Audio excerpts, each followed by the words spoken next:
तो last class में अपना वेक्टर प्रोडक्ट हो गया था, उससे रिलेटेड हमने प्रॉपर्टी भी देख ली थी और एक्सरसाइज भी स्टार्ट कर दी थी जिसमें क्वेश्चन नंबर 1 और क्वेश्चन नंबर 2 हो गया था।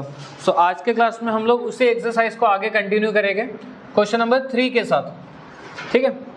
तो उम्मीद करता हूँ आपको प्रॉपर्टी ठीक से समझ में आ गई होगी लास्ट क्लास में, और आपको पता होनी चाहिए, बिना उसके कुछ भी नहीं हो पाएगा इस पूरे चैप्टर में, ठीक है। और उसी तरीके से डॉट प्रोडक्ट भी प्रॉपर्टी आपको पता होनी चाहिए। तो इस सवाल में देखो क्या बोला है, क्वेश्चन नंबर 3 में vector A dot vector B √3 दिया है और vector A cross vector B 2i + j + 2k दिया हुआ है, और आपको बोला गया find the angle between vector A and vector B. तो पहले तो हम लोग डेफिनेशन पे आते हैं, देखो ध्यान से। Vector A dot vector B की डेफिनेशन क्या होती है? Mod of vector A mod of vector B cos theta, ठीक है। और vector A dot vector B आपको गिवन देखे √3, नहीं हो जाएगा √3 = mod of vector A mod of vector B cos theta. इसमें थीटा क्या होता है? एंगल, ठीक है ना, एंगल होता है किसके बीच का? ए एंड बी के बीच का। यहाँ तक की प्रॉब्लम, ठीक है। फिर सेकेंड सिचुएशन देखकर है, सेकेंड सिचुएशन है कि vector A cross vector B आपको गिवन दिया है 2i + j + 2k, 2i + j + 2k ये गिवन देकर है। अब ध्यान से समझना, अगर मैं आपको बोलूं कि मुझे ना मॉड निकालना है किसका? a क्रॉस b का मॉड, a क्रॉस b का मॉड निकालना, देखिए कितना आएगा? 3 आएगा क्या? √2 का स्क्वायर 4, 1 का स्क्वायर 1, 2 का स्क्वायर 4, 4 + 1 + 4 9, √9 3, समझा? तो mod of A cross B कितना मिला आपको? 3। अब मुझे vector A cross vector B की डेफिनेशन बताओ। Vector A cross vector B की mod of vector A mod of vector B sine theta unit vector. और अगर मैं मॉड ले लेता हूँ दोनों तरफ तो ये होगा mod of A cross B. अच्छा, vector mod of vector A का mod of vector A, last class में बताया इस चीज को मैंने। मॉड ऑफ वेक्टर बी का mod of vector B, sine theta का मॉड साइन थीटा ही आएगा, और यूनिट वेक्टर का मॉड 1 हो जाएगा। यहाँ तक समझा? ठीक है। और हमने mod of A cross B already निकाल के रखा है, कितना? 3। तो 3 = mod of vector A mod of vector B sine theta. ये एक सेकेंड रिलेशन पता चल गया। अब क्या करते हैं, इन दोनों को अपन डिवाइड कर लेते हैं। अगर मैं इन दोनों को डिवाइड करता हूँ तो देखो ये √3 डिवाइडेड बाय 3 आएगा, और ये आ जाएगा mod of vector A mod of vector B cos theta divided by mod of vector A mod of vector B sine theta. तो ये √3 डिवाइडेड बाय 3 1/√3 होगा, √3 divided by 3 1/√3। Mod of vector A cancel, mod of vector B cancel, cos theta by sine theta cot theta, ये हो जाएगा cot theta. तो आप ऐसा भी बोल सकते हो कि tan थीटा की वैल्यू कितनी है? √3, क्योंकि 1/√3 का रेसिप्रोकल √3 और cot का रेसिप्रोकल tan थीटा की वैल्यू √3 आई है, tan थीटा की वैल्यू √3 आकर है, तो किस एंगल पे √3 आता है? 60 पे। तो थीटा की वैल्यू आएगी 60 डिग्री या फिर π/3 रेडियन। तो यह आ जाएगा आपका एंगल बिटवीन 2 वेक्टर, समझा? तो हमने क्या किया, यहाँ पे देखो दोनों का यूज करना पड़ा आपको, डॉट प्रोडक्ट का भी और क्रॉस प्रोडक्ट का भी। डॉट प्रोडक्ट का यूज किया, definition mod of vector A mod of vector B cos theta, तो यहाँ से एक इक्वेशन बना के रख दिया, ठीक है। और फिर ए क्रॉस बी दिया था तो mod of A cross B निकाला। अब बात आती है कि सर अपने को कैसे पता चलेगा mod of A cross B निकालना है? क्योंकि आप सोचो ए क्रॉस बी की डेफिनेशन क्या होती है? Mod of A mod of B sine theta. A cross B तो आपको एक वेक्टर के फॉर्म में है ना, ए क्रॉस बी वेक्टर के फॉर्म में। अगर मैं यहाँ पे ये रख भी देता तो भी मैं दोनों को डिवाइड नहीं कर पाता। बात समझ में आ रही है क्या? इसलिए मैंने पहले तो मॉड निकाला, mod of A cross B = 3, क्योंकि मुझे पता था कि mod of A cross B ये बनता है, mod of A mod of B sine theta. फिर अब मैंने क्या किया, दोनों को डिवाइड किया, आगे आपके सामने, समझा? क्वेश्चन नंबर 4 में क्या बोला? एक वेक्टर ए आपको गिवन दिया, वेक्टर बी गिवन दिया है, ठीक है। Find a vector of magnitude 5 and perpendicular to vector A and vector B, ठीक है। तो ध्यान से समझो इस सवाल को। ये क्या बोलना चाहते हैं कि दो वेक्टर आपको गिवन दिए हैं। लेट्स से मान लो कि वेक्टर ए ये है, ये वेक्टर ए है, और एक वेक्टर बी है, ठीक है। अब एक वेक्टर हमें फाइंड आउट करना है जो इन दोनों को परपेंडिकुलर हो, एक वेक्टर फाइंड आउट करना है जो इन दोनों को परपेंडिकुलर हो, बट उस वेक्टर का मैग्नीट्यूड कितना होना चाहिए, 5। समझा। अब एक कंसेप्ट तो हमने लास्ट क्लास में सीखा है कि जब भी हम दो वेक्टर का क्रॉस प्रोडक्ट करोगे तो हमें एक थर्ड वेक्टर मिलेगा जो उन दोनों को कैसा रहेगा, परपेंडिकुलर। तो क्यों ना हमारा वो जो वेक्टर, अगर मैं वेक्टर ए और वेक्टर बी का क्रॉस करता हूँ तो मुझे एक थर्ड वेक्टर मिलेगा, मान लेते हैं वेक्टर सी है, ठीक है, और ये वेक्टर सी इन दोनों को कैसा रहेगा, परपेंडिकुलर। अब ध्यान देने वाली बात यह है कि जो वेक्टर हमें फाइंड आउट करना है वो भी ए और बी को कैसा है, परपेंडिकुलर ही है। बात समझ में आ रही है क्या? आपको क्या बोला गया, find a vector of magnitude 5, एक वेक्टर फाइंड आउट करना है जिसका मैग्नीट्यूड 5 हो लेकिन वो ए और बी को परपेंडिकुलर हो। तो जब हम दो वेक्टर का क्रॉस करते तो हमें एक थर्ड वेक्टर मिलता है, वो थर्ड वेक्टर भी इन दोनों को कैसा होता है, परपेंडिकुलर होता है। तो पहले तो क्रॉस प्रोडक्ट निकाल लेते, तो डिटर्मिनेंट आई जे के, वेक्टर ए के कंपोनेंट 2 1 -3, बी के कंपोनेंट 1 -2 1, वेक्टर सी। तो यहाँ से आपको वेक्टर सी आई रिलेटेड और कॉलम को छोड़ दो, 1 -6 -5, फिर -j रिलेटेड और कॉलम को छोड़ देते, 2 -3 +3, 2 + 3 5 प्लस k रिलेटेड और कॉलम को छोड़ दिया, -4 -1 -5। तो ये आपको क्या मिल गया, vector C. Vector C finally -5i -5j -5k, ये वेक्टर सी मिल गया है जो वेक्टर ए और वेक्टर बी को क्या है, परपेंडिकुलर है। अब हम लोग सोचते हैं कि क्या ये वही वेक्टर है क्या जिसके बारे में ये बोल रहे हैं कि फाइंड आउट करो, क्योंकि इन्होंने बोला कि find a vector of magnitude 5 and perpendicular to A और बी। तो वेक्टर सी भी तो ए और बी को परपेंडिकुलर ही है। अब अगर इसका मैग्नीट्यूड हम लोग निकालते हैं और वो मैग्नीट्यूड अगर 5 आता है, इसका मतलब जिसके बारे में बात कर रहे हैं वो यही वेक्टर है। समझ में आ रही है क्या बात? तो इसका पहले हम लोग मैग्नीट्यूड निकाल के देखते हैं। मैग्नीट्यूड यानी mod of vector C. Mod of vector C क्या होगा, अंडर रूट ऑफ -5 का स्क्वायर 25 + 25 + 25 75 यानी 5√3। तो मॉड ऑफ वेक्टर सी की वैल्यू कितनी आ गई, 5√3, यानी वेक्टर सी का मैग्नीट्यूड कितना आया, 5√3। और जबकि ये बोलना चाहते थे कि वो वेक्टर का मैग्नीट्यूड कितना होना चाहिए, 5। इसका मतलब जो वेक्टर सी अपने को मिला है और जिस वेक्टर की ये बात कर रही है, ये दोनों अलग है, ये दोनों सेम नहीं है। तो फिर अब बात आती है कि सर ऐसे कैसे हो सकता है, कि हमें तो पता है ना कि जब हम दो वेक्टर का क्रॉस करते तो हमें थर्ड वेक्टर मिलता ही है, और थर्ड वेक्टर तो उन दोनों को परपेंडिकुलर होता ही है। और यहाँ पे भी ये बोल रहे कि ए और बी को परपेंडिकुलर होगा। तो इसका मतलब क्या ए और बी को एक से ज्यादा वेक्टर परपेंडिकुलर होंगे? हाँ, हो सकते हैं। समझो कैसे। अब जैसे मान लो कि ये वे ए है और ये बी है, आपने इन दोनों का क्या किया, क्रॉस प्रोडक्ट किया। क्रॉस प्रोडक्ट किया तो आपको क्या मिलेगा, एक थर्ड वेक्टर मिलेगा। मान लो ये पेन आपका थर्ड वेक्टर है जिसको अपन ने अभी क्या बोला है, वेक्टर सी, और इसकी मैग्नीट्यूड कितनी है, 5√3। पर हो सकता है ना ऐसा कि ये वेक्टर सी है, ये वेक्टर सी है जो इन दोनों के क्रॉस से मिला है, बट एक और वेक्टर जो इस तरीके से यहाँ पे कही है कि ये ए और बी को परपेंडिकुलर है। देखो ये तो आपका वेक्टर सी हो गया। ये बोलना चाहते हैं आपको तो वो वेक्टर बताना है जिसका मैग्नीट्यूड कितना हो, 5, जबकि इसका मैग्नीट्यूड कितना मिला अपने को, 5√3। मतलब जिसके बारे में उन्होंने बोला है और जो हमने फाइंड आउट किया ये वो नहीं है। समझा?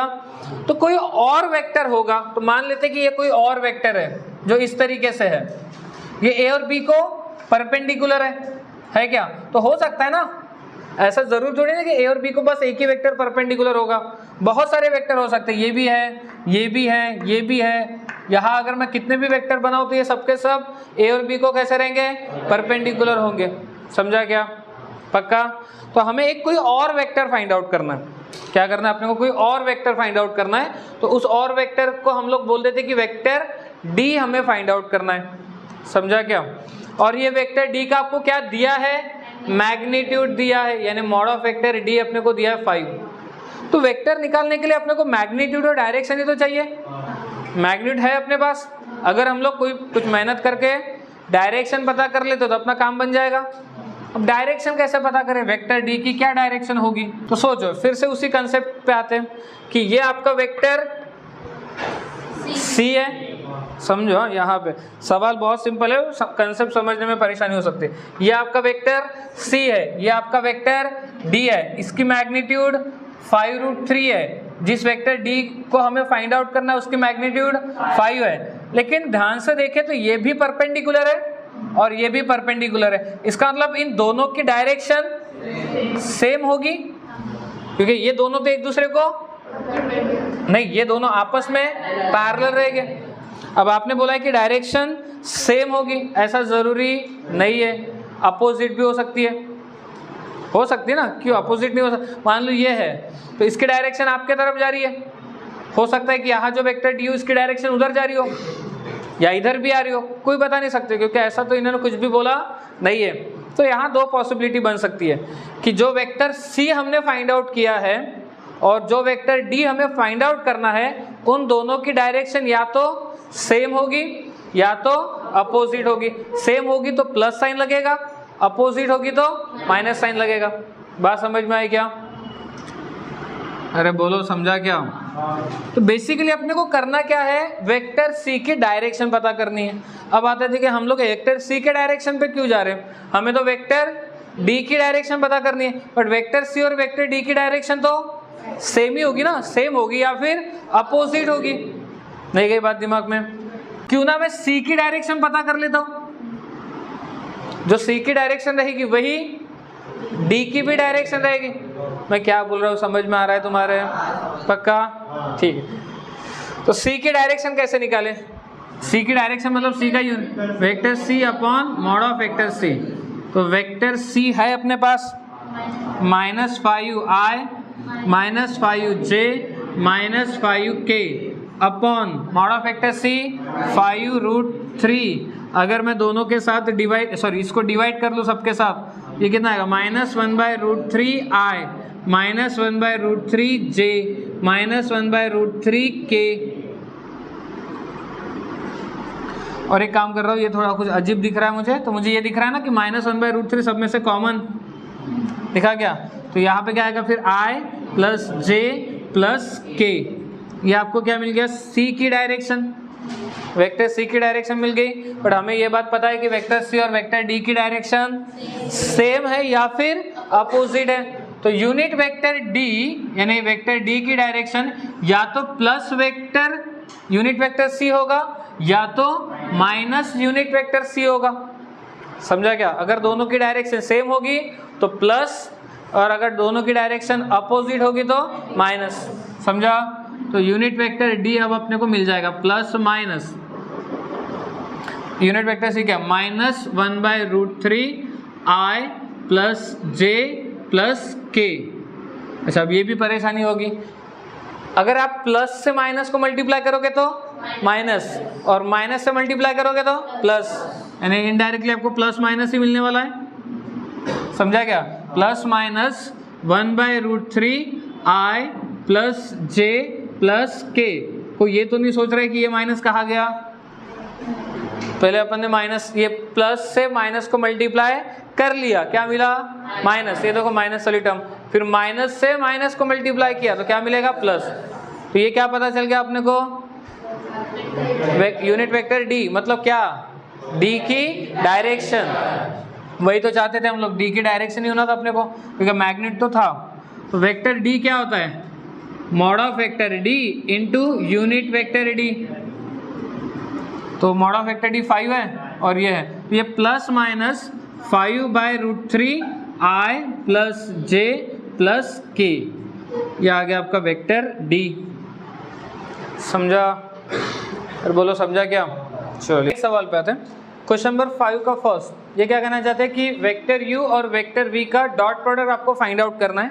देखो वेक्टर u और वेक्टर v का डॉट प्रोडक्ट फाइंड आउट करना है।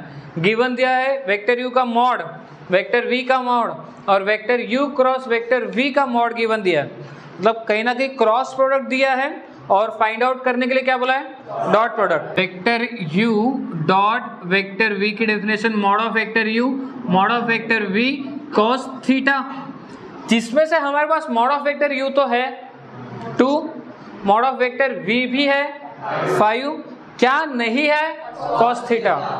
तो कहीं ना कहीं इस सिचुएशन का यूज करके अपने को कॉस थीटा निकालना चाहिए, समझा क्या। तो इस सिचुएशन का यूज करके कॉस थीटा कैसे निकालें, तो mod of vector u cross vector v की डेफिनेशन क्या होगी, mod of vector u mod of vector v sine theta unit vector, ये समझा क्या। ये देखो ये मॉड ये है बाहर का, ठीक है, और u क्रॉस v की definition mod of vector u mod of vector v sine theta unit vector. तो मॉड ऑफ वेक्टर u का मॉड ऑफ वेक्टर u आएगा, मॉड ऑफ वेक्टर v का मॉड ऑफ वेक्टर v आएगा, sign theta का mod sine theta आएगा, और unit vector का mod 1 आएगा। Mod of vector u cross vector v, mod of vector u cross vector v दिया है आपको 8, ये भी दिया है आपको 2, मॉड ऑफ वेक्टर v दिया है 5 इंटू साइन थीटा। तो ये कितना हो जाएगा, देखो sine theta is equals to 4/5। चलो साइन थीटा आ गया, बट बात तो हम लोग कर रहे थे कि कॉस थीटा चाहिए, हमें क्या मिला साइन थीटा। तो बचपन में पढ़ा होगा, अगर साइन रहा तो कॉस निकाल सकते हो आप लोग। कैसे, ये आइडेंटिटी से sine square theta plus cos square theta equal to 1। ठीक है, साइन थीटा कितना है 4/5, तो 4/5 का square 16/25 plus cos square theta equals to 1। So cos square theta is equals to 1 minus 16/25, तो ये होगा 9/25। कॉस स्क्वायर थीटा की वैल्यू आ गई 9/25, तो कॉस थीटा की वैल्यू क्या आएगी, हाँ एक तो प्लस आएगा 3/5 और एक माइनस आएगा -3/5। तो कॉस थीटा की दो वैल्यू आ रही है 3/5 और -3/5, समझा। अब ये 3/5 पहले ये रखते हैं, vector u dot vector v, mod of u कितना दिया है 2, मॉड ऑफ वेक्टर v कितना दिया है 5, और अगर हम लोग 3/5 लेते हैं तो इसका आंसर कितना आएगा 6, और यहाँ u डॉट v तो ये कितना है 2, ये कितना है 5, और ये -3/5, तो ये कितना आएगा -6। तो यहाँ पे दो पॉसिबिलिटी है, -6 और +6, समझा क्या। अरे बोलो, ठीक है फिर से क्वेश्चन नंबर 5 का second, mod of vector u cross v find out करना है। Mod of vector u 10, mod of vector v 2। आप अपने टेक्स्ट बुक ठीक से देख लेना, हो सकता है कहीं पे 5 लिखा हो, बट एक्चुअल में होना क्या चाहिए 2। मॉड ऑफ वेक्टर v की वैल्यू 2, u डॉट v की वैल्यू देकर है आपको 12, और आपको mod of u cross v निकालना है। तो पहले देखा जाए तो u क्रॉस v की जो डेफिनेशन है, u क्रॉस v की definition mod of u mod of v sine theta, साथ में आता है यूनिट वेक्टर। फिर अगर अपन मॉड लेते हैं तो ये हो जाएगा मॉड ऑफ वेक्टर u का mod of vector u, mod of vector v का mod of vector v, sine theta का mod sine theta, unit vector का मॉड 1। तो हमें ज़रूरत गिरेगी फिर साइन थीटा की, क्योंकि मॉड ऑफ वेक्टर u अपने पास है, मॉड ऑफ वेक्टर v भी है, साइन थीटा की ज़रूरत गिरेगी। उसके लिए उन्होंने एक्स्ट्रा कंडीशन दे के रखी है कि u डॉट v की वैल्यू कितनी 12, तो ये आ जाएगा mod of vector u mod of vector v cos theta equals to 12, mod of vector u 10, mod of vector v 2, cos theta equals to 12। तो cos थीटा की वैल्यू आ गई 12/20, 4 से डिवाइड होगा दोनों में, तो 3/5 कितना आ जाएगा 3/5। cos थीटा की वैल्यू आ गई 3/5, cos थीटा आपको मिल गया। तो अब अपन साइन थीटा बता सकते हैं, sine square theta plus cos square theta equals to 1। इस आइडेंटिटी का यूज करके sine square theta plus cos square theta, cos theta का स्क्वायर कितना आएगा 9/25 इक्वल टू 1। तो sine square theta equals to 1 minus 9/25। So sine square theta equal to ये कितना आएगा 16/25। तो साइन थीटा की वैल्यू साइन थीटा की वैल्यू कितनी आएगी 4/5, 4/5। अच्छा प्लस माइनस 4/5 आ सकती है। अब यहाँ पे जैसे हमने इसके पहले वाले सवाल में कॉस थीटा की 2 वैल्यू आई थी, पॉजिटिव और नेगेटिव, तो एक पॉजिटिव लेके सॉल्व किया था और एक नेगेटिव लेके सॉल्व किया। अब यहाँ पे साइन थीटा की अपने को 2 वैल्यू मिली है, एक मिली है +4/5 और एक मिली है -4/5। अब मैं बोल रहा हूँ कि इसमें -4/5 पॉसिबल ही नहीं है, -4/5 पॉसिबल नहीं है। क्यों नहीं है? क्योंकि थीटा हमेशा फर्स्ट और सेकेंड क्वाड्रेंट में रहेगा और फर्स्ट और सेकेंड क्वाड्रेंट में साइन कैसा होता है पॉजिटिव, इसलिए इसमें से करेक्ट आंसर कौन सा रहेगा आपका 4/5। बट कॉस के केस में हो सकता है, इस वजह से वहां 2 रिजल्ट मिले बट यहाँ आपको एक ही रिजल्ट मिलेगा। तो साइन थीटा के वैल्यू 4/5 को रख लेते इसमें। तो mod of u cross v क्या है formula? Mod of u 10, mod of v 2 और साइन थीटा की वैल्यू 4/5, ठीक है ना। साइन थीटा की वैल्यू 4/5, तो ये कितना आएगा इसके 16। तो mod of u cross v की वैल्यू कितनी आ गई 16। समझा क्या? चलो नोट डाउन करो। Number 6, prove that 2 in bracket vector a minus vector b cross 2 vector a plus vector b और यहाँ पे 8 होना चाहिए 8a क्रॉस b। जैसे कि आप बता रहे हो कि पुराने टेक्स्ट बुक में यहाँ पे 4 लिखा है और नए टेक्स्ट बुक जो करेक्शन करके आई होगी उसमें यहाँ पे 8 है और 8 ही होना चाहिए। ठीक है, यहाँ पे प्रॉपर्टी पहले देख लो, m vector a cross n vector b, m vector a cross n vector b, ये m इंटू n हो जाता है, m इंटू n और ये a क्रॉस b आएगा।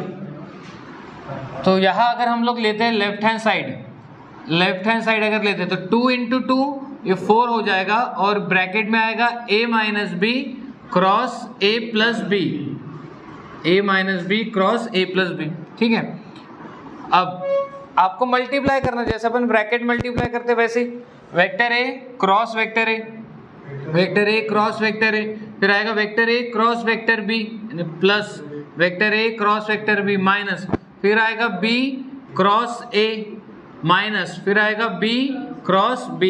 अब प्रॉपर्टी आप लोगों को पता ही होगी, a क्रॉस a कितना बनता है 0, ये 0 हो गया। फिर यहाँ आएगा a क्रॉस b माइनस, यहाँ b क्रॉस a है, b क्रॉस a है तो हम उसको a क्रॉस b लिख रहे हैं, तो साइन आपस में चेंज कर दिया उन दोनों को, तो माइनस लगेगा तो माइनस माइनस प्लस हो जाएगा और ये b क्रॉस b 0 4। अब ये आपका हो गया a cross a plus a cross b plus a cross b 2 times a cross b।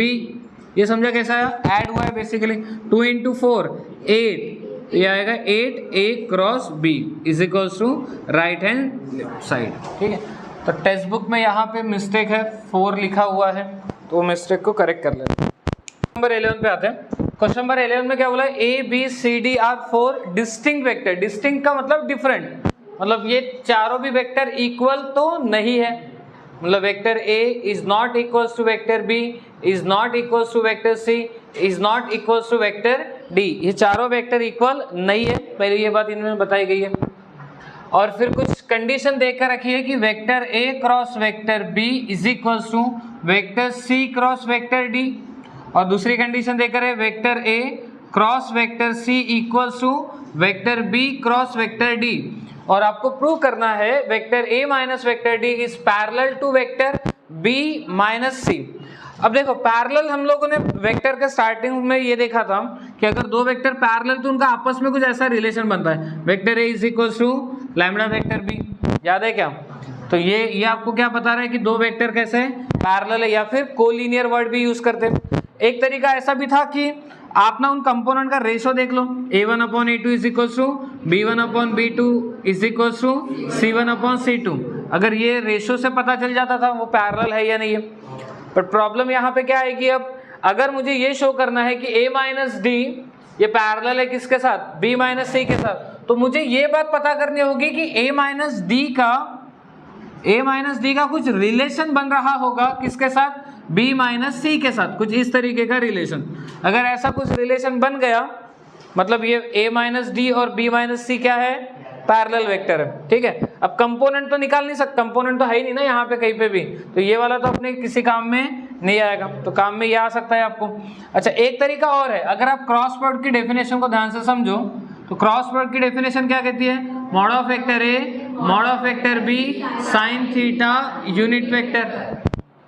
अब अगर वेक्टर ए और वेक्टर बी पैरेलल वेक्टर है तो उनके बीच में एंगल कितना रहेगा, 0, उनके बीच में एंगल कितना रहेगा, 0, ठीक है ना। एक ही वे से मत सोचो, दोनों कंडीशन से सोचो।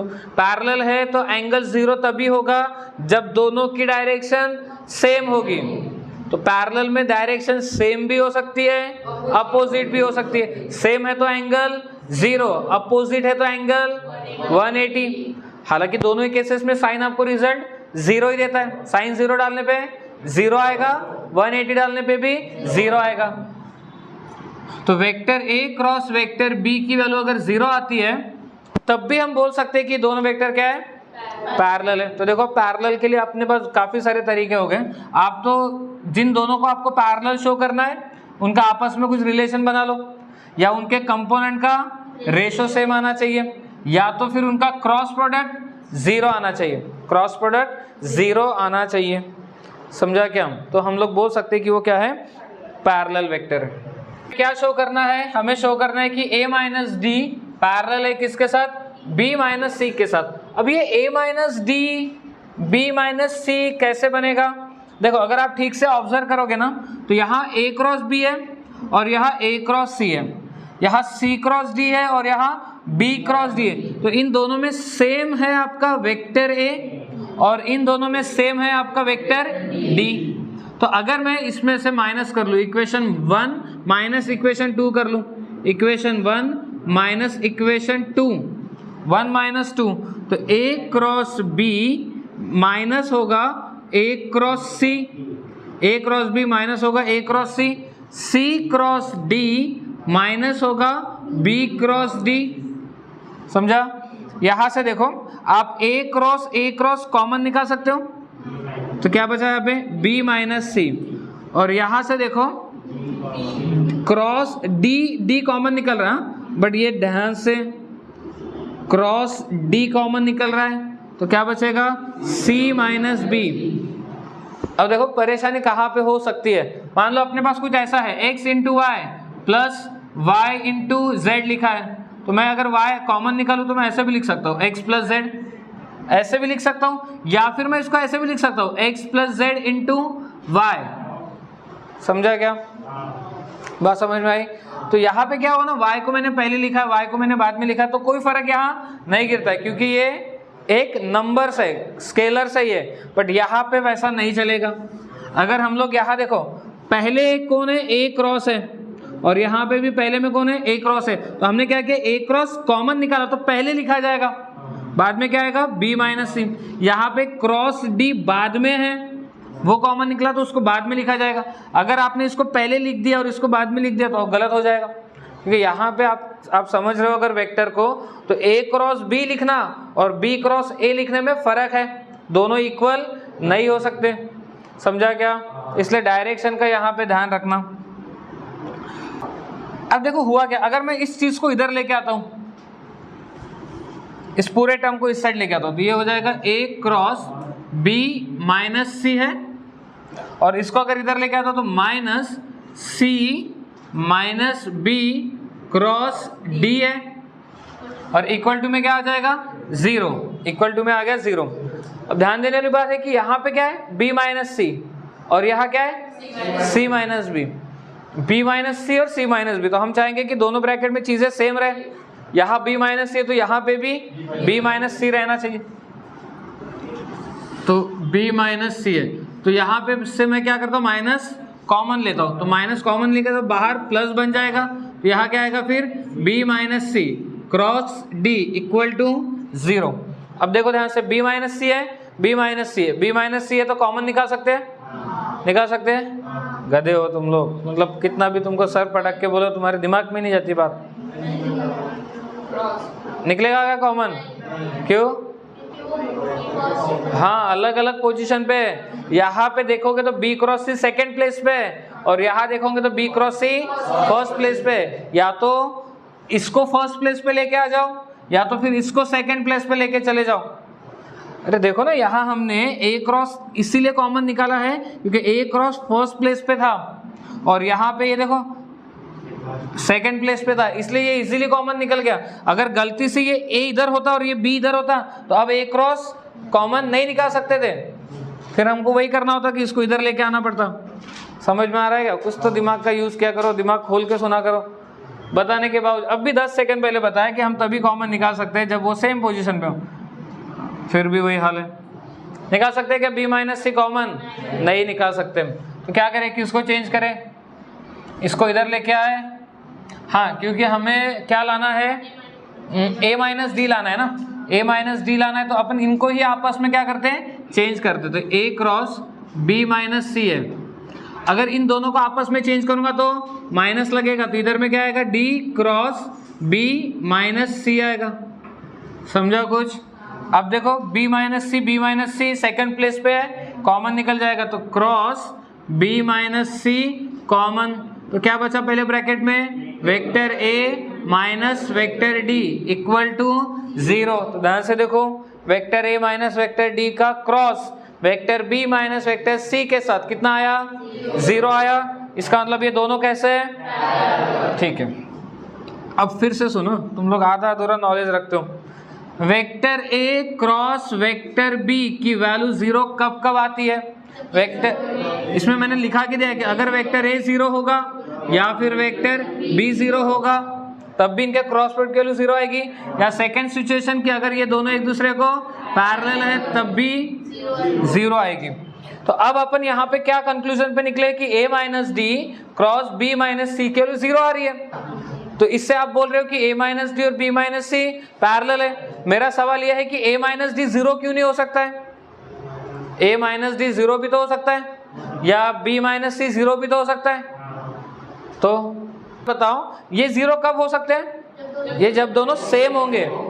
अगर सेम है तो ही तो 0 होंगे, ये सेम है तो ही तो 0 होंगे। बट हमने तो पहले ही बोल के रखा है ना कि ये सेम नहीं है, मतलब ये 0 हो सकते हैं क्या? नहीं। तो यहाँ पे नोट लिख लेना कि vector a, vector b, vector c and vector d are not equal vector या are distinct, therefore a minus d is not equals to 0, b minus c is not equals to 0। तो मतलब ये वाली condition तो हट ही गई ना। अब a क्रॉस b के लिए 0 कब आ सकती है? जब a 0 होगा या फिर b 0 होगा। तो a minus D cross b minus C के लिए 0 कब आ सकती थी?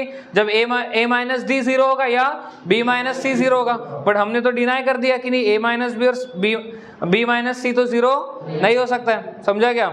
a माइनस डी और b माइनस सी 0 नहीं हो सकता है। तो फिर अब बचा क्या?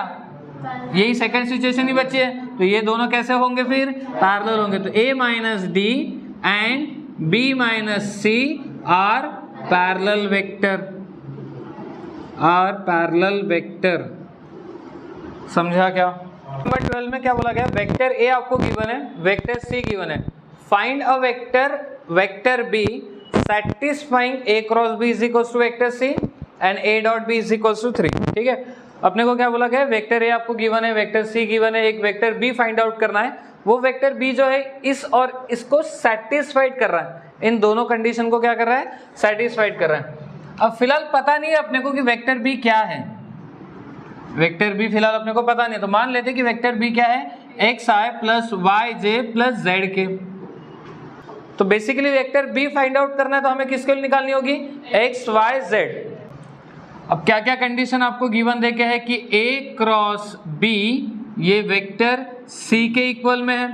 तो vector c is equals to a cross b कैसे निकालेंगे? i j k। Second row में वेक्टर a के कंपोनेंट 1 1 1, थर्ड रो में वेक्टर b के कंपोनेंट x y z। समझा क्या? फिर रिलेटेड रो और कॉलम को छोड़ दिए, ये कितना बना? z माइनस वाई, फिर ये माइनस जे, रिलेटेड रो और कॉलम को छोड़ दिए z माइनस एक्स, फिर प्लस के, रिलेटेड रो और कॉलम को छोड़ दिया y माइनस एक्स। अच्छा, वेक्टर c भी तो गिवन है अपने पास। वेक्टर c क्या है? j माइनस के, i नहीं है मतलब 0i होगा, प्लस j माइनस के इज इक्वल्स टू, इसको ऐसे लिख रहा हूँ पहले मैं, z माइनस वाई आई, समझा।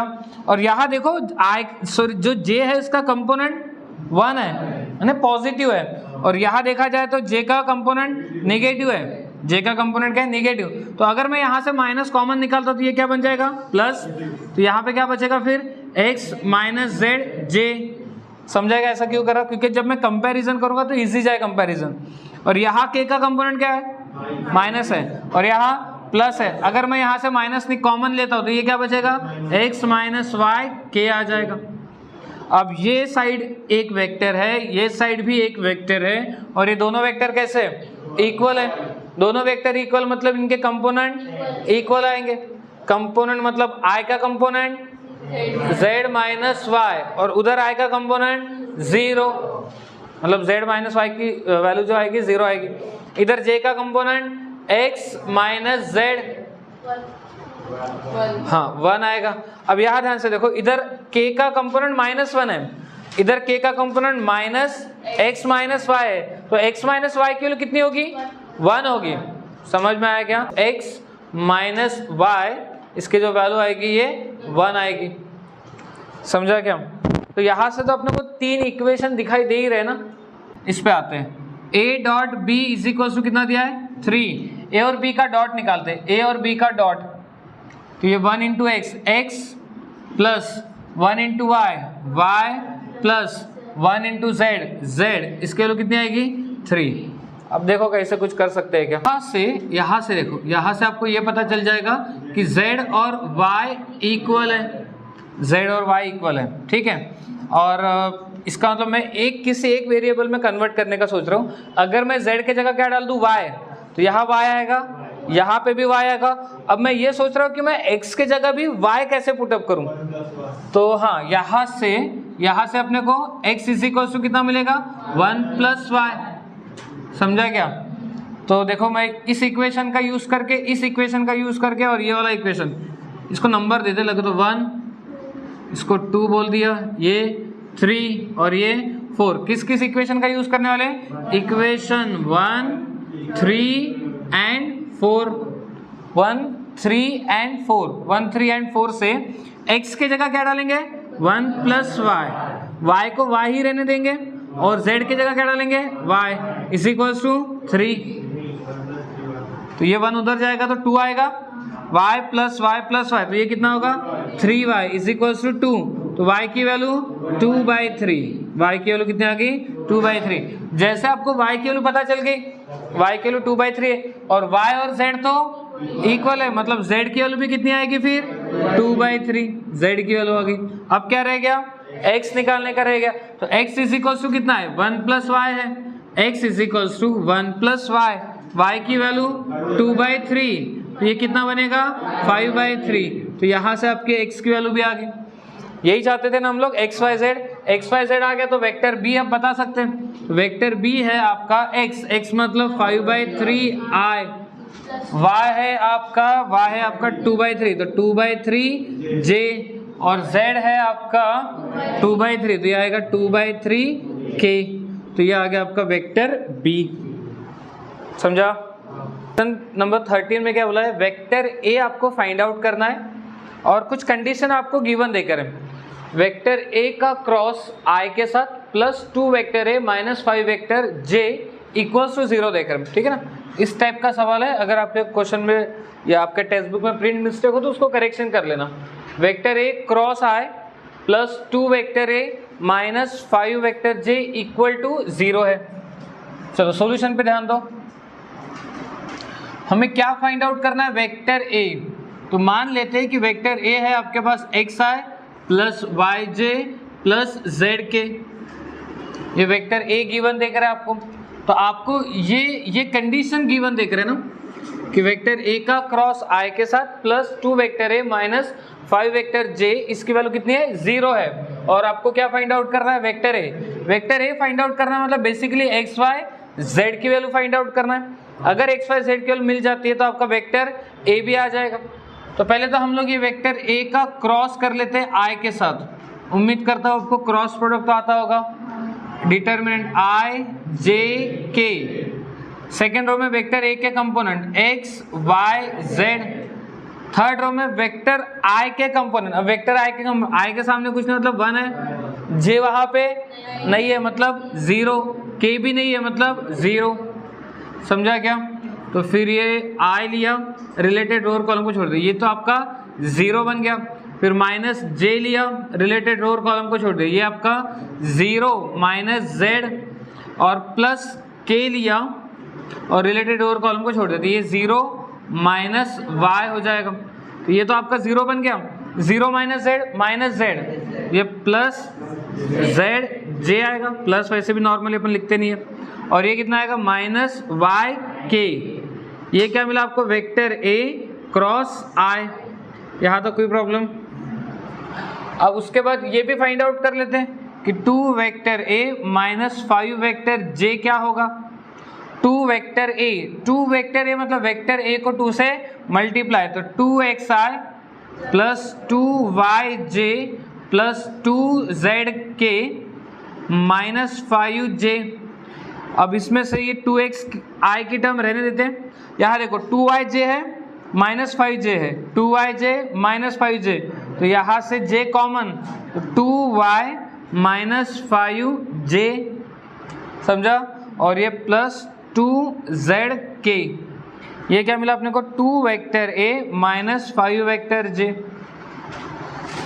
ये कंडीशन आपको गिवन देके कि vector a cross i plus 2 vector a minus 5 vector j, इसकी वैल्यू कितनी है? 0 है।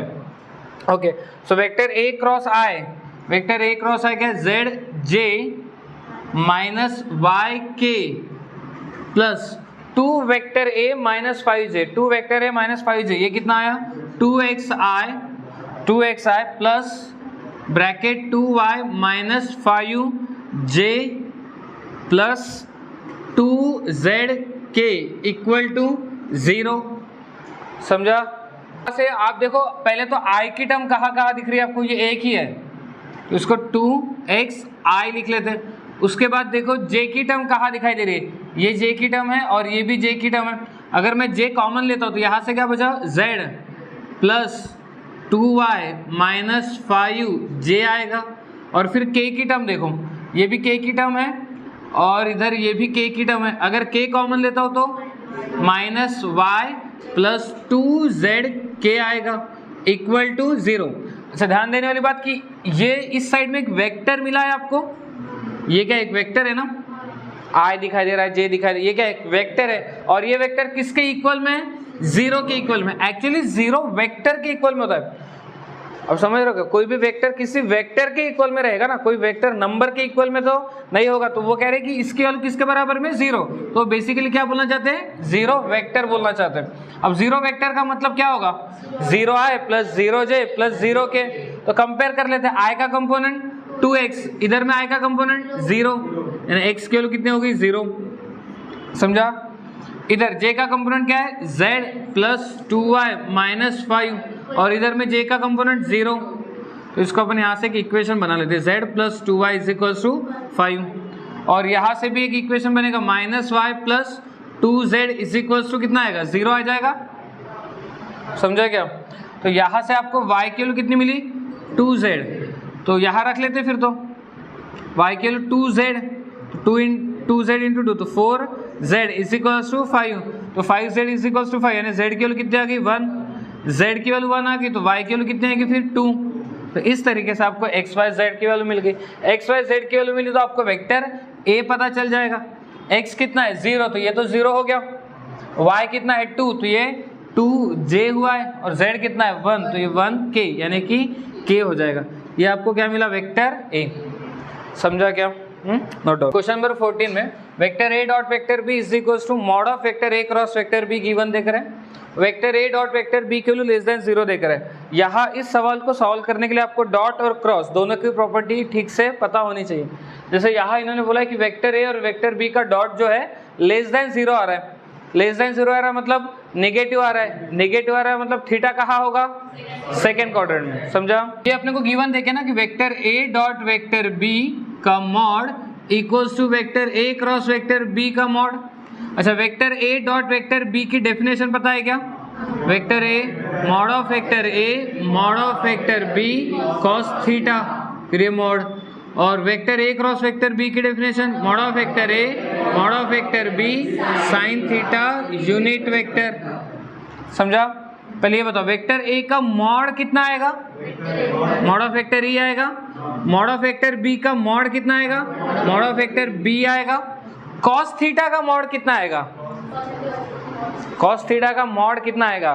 कॉस कैसा है, पॉजिटिव है कि नेगेटिव है, नेगेटिव है। कॉस कैसा है, नेगेटिव। कैसे पता चला, ये यहाँ से ये vector A dot vector B की वैल्यू लेस देन 0, मतलब cos theta lies in second quadrant, cos theta second quadrant में लाइज कर रहा है, कॉस थीटा सेकेंड क्वाड्रेंट में लाइज कर रहा है, मतलब कॉस थीटा की वैल्यू कैसी होगी, नेगेटिव होगी।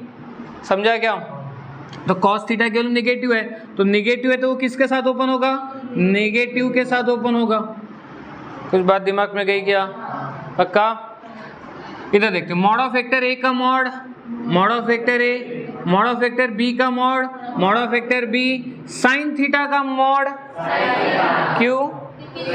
सेकेंड क्वाड्रेंट में साइन पॉजिटिव होता है, यहाँ पे लिख लेते लगे तो सेकेंड क्वाड्रेंट में साइन कैसा होता है, पॉजिटिव, तो ये तो फिर पॉजिटिव तो एज इट इज ओपन होगा, और यूनिट वेक्टर का मॉड 1 हो जाता है। दोनों तरफ से mod of vector A mod of vector A cancel, mod of vector B cancel, क्या बचा यहाँ से, minus cos theta is equal to sine theta. तो अगर मैं कॉस थीटा को शिफ्ट कर दूं तो ये tan theta is equal to -1 बनेगा, बनेगा क्या? तो बोलो। ठीक है, आपको क्या निकालना है, थीटा ही निकालना है ना, तो टैन थीटा केवल -1, अब ट्रिग्नोमेट्री आना चाहिए, ये -1 कैसे निकालते थे, देखो -1 है ना, 1 को अपन लिखेंगे टैन π/4, 1 को लिखेंगे टैन π/4। सेकेंड क्वाड्रेंट में जाना है, सेकेंड क्वाड्रेंट में जाना है तो इसको कैसे लिखेंगे, टैन π-π/4। कुछ याद आ रहा है क्या, ऐसा कुछ पढ़ा है ट्रिग्नोमेट्री में? फिर ये कितना हो जाएगा, tan theta is equal to tan 3π/4, तो थीटा की वैल्यू कितनी आ गई, 3π/4 रेडियन। अच्छा, एक अगर जिसको ये सब कुछ नहीं भी याद आ रहा है वो बताओ कि 1 कब आता है, 45 पे। 1 कब आता है, 45 पे। बस 180 में से 45 को माइनस कर लेना, 180 में से 45 को माइनस कर लो, कितना, 135। अगर ध्यान से देखो तो ये आपका 135 है। समझा क्या? क्वेश्चन नंबर 15, 14, 16 और 17, ये 4 क्वेश्चन हम लोग स्किप कर रहे हैं। ये आपको कहाँ पढ़ाया जाएगा, लाइन चैप्टर में, जब अपन लाइन करेंगे। अभी आते हैं इस एक्सरसाइज के लास्ट क्वेश्चन पे, क्वेश्चन नंबर 18 पे। पॉइंट ए दिया है, पॉइंट बी गिवन दिया है, are 2 points, then find foot of perpendicular from point B to the line joining origin and point A. अगर आप इस चीज़ को ध्यान से पढ़ोगे तो वो क्या कर रहे हैं कि बी पॉइंट से परपेंडिकुलर ड्रॉप करना है। देखो, find foot of perpendicular from point B point से परपेंडिकुलर बनाना है, किस पे, टू द लाइन, एक लाइन पे। वो लाइन कैसे बन रही है, joining the origin and point A. Point A और ओरिजिन को ज्वाइन करके एक लाइन बनाई गई है, उस लाइन पे पॉइंट बी से क्या करना है, परपेंडिकुलर ड्रॉप करना है। और जब परपेंडिकुलर ड्रॉप करोगे तो foot of perpendicular find out करना है। जैसे मान लो ये ओ पॉइंट है, ये आपका ए पॉइंट है, ओ पॉइंट यानी ओरिजिन, तो कोऑर्डिनेट 0 0 0, ए पॉइंट के कोऑर्डिनेट 1 2 3। इस लाइन पे बी पॉइंट से, जिसके कोऑर्डिनेट है 4 5 6, बी पॉइंट से क्या किया, एक परपेंडिकुलर ड्रॉप किया है, बी से परपेंडिकुलर ड्रॉप किया है लाइन ओ ए पे, और इसको अपन नाम दे देते लेट से सी। तो सी क्या है, फुट ऑफ परपेंडिकुलर। तो अपने को इसके कोऑर्डिनेट फाइंड आउट करना है। अब ये सेम सवाल आपको लाइन प्लेन में भी दिखाई देगा, ऐसा ही एग्जैक्टली ये सेम सवाल आपको, हाँ वैल्यूज थोड़े बहुत चेंज हो सकते हैं, बट इसी सिचुएशन का क्वेश्चन आपको लाइन और प्लेन में भी दिखाई देगा। तो वहाँ पे इस क्वेश्चन को सॉल्व करने का अप्रोच थोड़ा अलग है, यहाँ अभी हम लोग जो सॉल्व करने वाले इसका अप्रोच थोड़ा अलग है। बट एग्जाम में आपको जो इजी लगे आप उस अप्रोच से कर सकते हो। ऐसा नहीं है कि आपको वेक्टर का अप्रोच ही लगाना है, लाइन प्लेन का भी अप्रोच आप लगा सकते हो। और मेरे पॉइंट ऑफ व्यू से जो लाइन प्लेन में हम लोग यूज़ करने वाले अप्रोच वो ज़्यादा आसान है एज़ कम्पेयर टू ये अभी जो यूज़ करने वाले। समझा क्या? तो ध्यान रखना इस सवाल को, क्योंकि इंपॉर्टेंट क्वेश्चन है, बोर्ड एग्जाम में पूछा जा सकता है 4 मार्क्स के लिए, और सॉल्व करने के अप्रोच 2 है। और थोड़ा लेंदी भी है। कहाँ से शुरुआत करें? हमें बेसिकली क्या फाइंड आउट करना है? सी के कोऑर्डिनेट। क्या फाइंड आउट करना है? सी के कोऑर्डिनेट। अब क्या आपको देखने पे ऐसा लग रहा है कि सी पॉइंट ना OA को इंटरनली डिवाइड कर रहा है? दिख रहा है डायग्राम में? सी पॉइंट OA को क्या कर रहा है? इंटरनली डिवाइड कर रहा है। अब किस रेशो में डिवाइड कर रहा है ये पता नहीं है, तो जब रेशो नहीं पता होता है क्या लेने के लिए बोला है? K:1। तो ऐसा बोल देते कि सी पॉइंट ने OA को किस रेशो में डिवाइड किया है? K:1। तो इंटरनल डिवीजन फॉर्मूला से वेक्टर सी बता सकते हैं अपन? बता सकते हैं क्या? क्या आएगा? K vector A plus 1 vector O, तो ये तो 0 ही हो जाएगा ना, ओरिजिन है, ठीक है। और अपॉन में क्या आएगा? K plus 1। हाँ, कुछ समझा? So vector C K into vector A क्या है? वेक्टर A, ये पॉइंट A दिया तो vector A I plus 2J plus 3K और अपॉन में आएगा K प्लस 1, ठीक है क्या? तो K प्लस 1 और ये K मल्टीप्लाई में डिवाइड कर ले रहा हूँ, तो ये वेक्टर सी देखो आपको क्या मिलेगा। जब K से मल्टीप्लाई करोगे तो ये K, और जब डिवाइड करोगे K प्लस 1 तो K प्लस 1 I आएगा। अब इतना बेसिक कैलकुलेशन आना चाहिए। K से पहले मल्टीप्लाई किया, K प्लस 1 से सबको डिवाइड किया, तो फिर इधर में कितना आएगा? 2K upon K plus 1 J आएगा, और फिर 3K और फिर से K अपॉन K प्लस 1, ठीक है। अब ये गड़बड़ होनी नहीं चाहिए, तुमको समझ में आना चाहिए कौन सा K क्या है। ये क्या मिला अपने को? Vector C। अब मैं चाहता हूँ कि वेक्टर BC निकालूं, तो वेक्टर BC कैसे निकालते हैं? C minus B। C minus B, C में से B को माइनस करना है, तो C के कोऑर्डिनेट तो पता चल गया ना, या C में से B माइनस कर लो। वेक्टर B कितना आएगा? 4I plus 5J plus 6K, तो C माइनस B। तो ये देखो, ये K upon K plus 1, I में से माइनस होगा 4I, तो अगर मैं I कॉमन लेता हूँ तो कुछ ऐसा आएगा, K upon K plus 1 I minus 4I, I common क्या बचा? K upon K plus 1 minus 4। वैसे फिर ये भी, ये इसमें से माइनस होगा, तो 2K upon K plus 1 minus 5J आएगा, और इधर में आएगा 3K upon K plus 1 minus 6K आ जाएगा। ये क्या मिला आपको? Vector BC। वेक्टर BC मिल गया। अच्छा, मुझे आप वेक्टर OA बता सकते हो क्या? वेक्टर OA क्या रहेगा? Vector OA I plus 2J plus 3K, समझा क्या? ये वेक्टर BC मिल गया आपको, और अभी हमने वेक्टर OA भी फाइंड आउट किया। डायग्राम में क्लियरली दिख रहा है कि BC और OA परपेंडिकुलर है। अगर ये परपेंडिकुलर है तो फिर इनका डॉट प्रोडक्ट कितना आएगा? 0 आ जाएगा। इनका डॉट प्रोडक्ट 0। डॉट प्रोडक्ट कैसे निकालते हैं?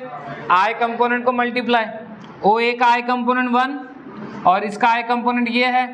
अगर मैं इसको 1 से मल्टीप्लाई भी करूँ तो क्या मिलेगा मुझे? K upon K plus 1 minus 4, यही मिलेगा। प्लस फिर J कंपोनेंट, OA का J कंपोनेंट 2 और J कंपोनेंट 2 से इसको मल्टीप्लाई करो, क्या मिलेगा? देखो 4K upon K plus 1 minus 10। किसी ने 2K बोला है क्या? ये 2 मल्टीप्लाइड होगा ना, तो 2 सिर्फ ऊपर वाले से, नीचे वाले से नहीं, ठीक है। प्लस फिर J component, sorry K component 3 और ये K कंपोनेंट 3 मल्टीप्लाइड करो, कितना आएगा? 9K upon K plus 1 minus 18 equal to 0। समझा क्या? अब कैलकुलेशन करते हैं। तो वैसे ब्रैकेट देने का कोई मतलब नहीं बनता है, प्लस ही तो है, प्लस ही है ना, तो कोई फायदा तो नहीं है वैसे। Upon K plus 1 plus 4K upon K plus 1 plus 9K upon K plus 1, तो इन तीनों का बेस सेम है, K प्लस 1। न्यूमरेटर में हो जाएगी addition, K plus 4K 5K plus 9K 14K, और ये कितना आ रहा था? Minus 32 equal to 0। इसके डिवाइड में कुछ नहीं, मतलब 1 है, क्रॉस मल्टीप्लाई कर लेते हैं, तो ये आएगा 14K minus 32K minus 32 equal to 0। ये बताओ 14K minus 32K minus 18k आएगा क्या, माइनस 18k अगर उस साइड में गया तो plus 18k is equals to minus 32, तो k की वैल्यू कितनी आएगी, ये इधर जाएगा और 2 से डिवाइड भी हो जाएगा, तो माइनस 16/9, ये आपको क्या मिला, k। समझा क्या? अच्छा ये सब कुछ क्या k ही क्यों फाइंड आउट करना था अपने को, क्योंकि c के कोऑर्डिनेट देखो ना, ये c पता चल गया ना आपको। हाँ चलो बोलो अब। तो vector c is equals to, यहाँ k के जगह क्या डालते हैं, माइनस 16/9 अपॉन में k प्लस 1 के जगह माइनस 16/9 प्लस 1, और ये इनटू में क्या है i plus 2j plus 3k, यहाँ पे एक ही जगह कैलकुलेशन करना। ये देखो जो अभी हम लोग ओरल कैलकुलेशन कर रहे थे, क्रॉस मल्टीप्लाई करेंगे तो माइनस 16 प्लस 9 माइनस 7/9, तो ये 9 और 9 कैंसल, ऊपर से क्या बचा माइनस 16, नीचे से क्या बचा माइनस 7, तो 16/7, ये आ गया i plus 2j plus 3k। अब ये 16/7 को मल्टीप्लाई कर लो तो ये आ जाएगा 16/7i, ये इससे मल्टीप्लाई होगा 32/7j, और ये इससे मल्टीप्लाई होगा 48/7k। ये क्या मिल गया आपको, वेक्टर c। वेक्टर c मिला तो उसके कोऑर्डिनेट बता सकते हो, कितना आएगा 16/7, 32/7, 48/7, ये आ गया आपके c के कोऑर्डिनेट।